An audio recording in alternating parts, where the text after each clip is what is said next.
As more time passes by after a company has closed its doors, it eventually becomes forgotten. Gun companies are no exception, and I want to tell you what I know about a short-lived, almost unheard of gun company called Kessler Arms.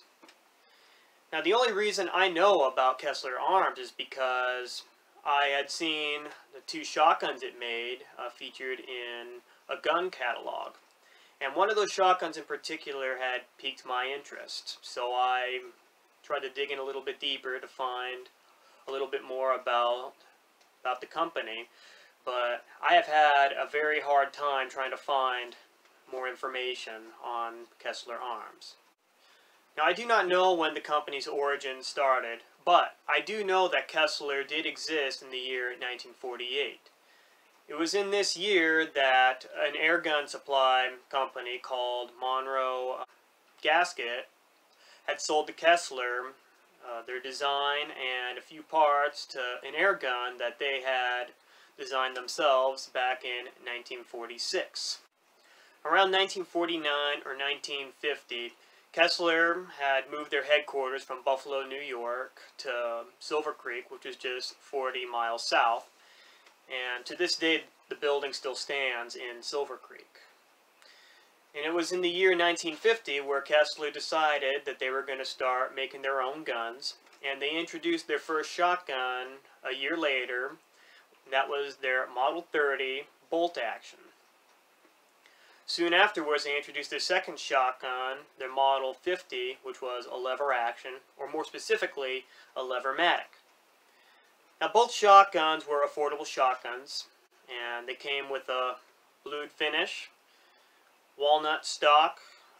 You had your choice of a 12, 20, or 16 gauge, and with that, they were offered with a 26-inch barrel or a 28-inch barrel.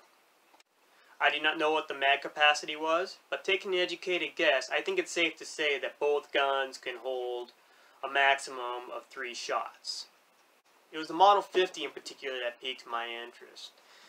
And a big part of that was because it was a lever action shotgun. And as far as I know, nobody were manufacturing lever actions unless it was one based on a rifle and it was chambered in .410 bore, but I honestly do not know for sure if any of those are being manufactured in that time period or not.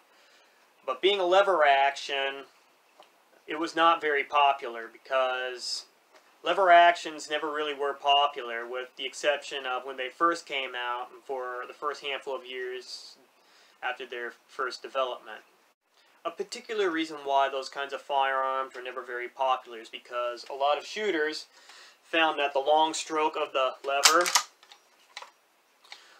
was too long, too bulky to operate.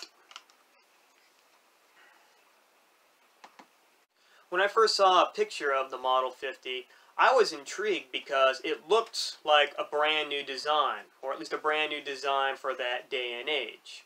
And as I dug deeper, I found that it was indeed a brand new design. One thing was for certain was it had a fixed box magazine instead of a tubular one. And simply because of the long stroke of the lever, an engineer at Kessler Arms had figured out a way had figured a design so that the lever wouldn't have to be stroked as far, thus reducing the distance, and in theory would speed up the cycling process.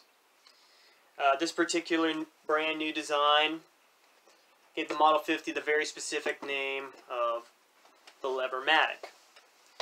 And one other thing that really intrigued me personally was I was really surprised to find that there was a lever action shotgun in the market that was chambered in 16 gauge, because I mean, who's ever heard of such a thing?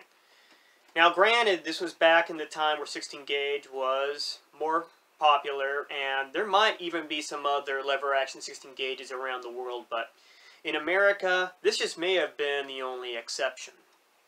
Now, despite the affordable prices of both shotguns and the brand new design of the Levermatic mechanism, Sadly, Kessler faced bankruptcy, and they had to close their doors in the year 1953. So both shotguns had very short lives, and not very many of them were made, therefore not very many of them are out there today. And if you could find one, there's an awful lot of question of what kind of condition they were in. So after Kessler closed their doors, they had to sell their parts and their guns off to other gun companies, including Numeric. But there was one company in particular who took interest in their Levermatic, and that company was Marlin.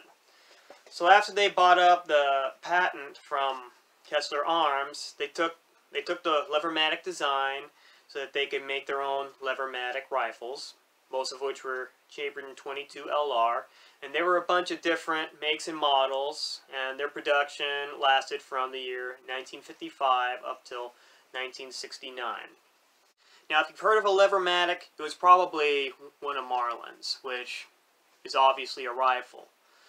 But perhaps you didn't know that it was actually based off a shotgun of all firearms, which I find to be very interesting. And honestly, if I could get my hands on a Levermatic shotgun in 12 gauge, I would be a very happy man.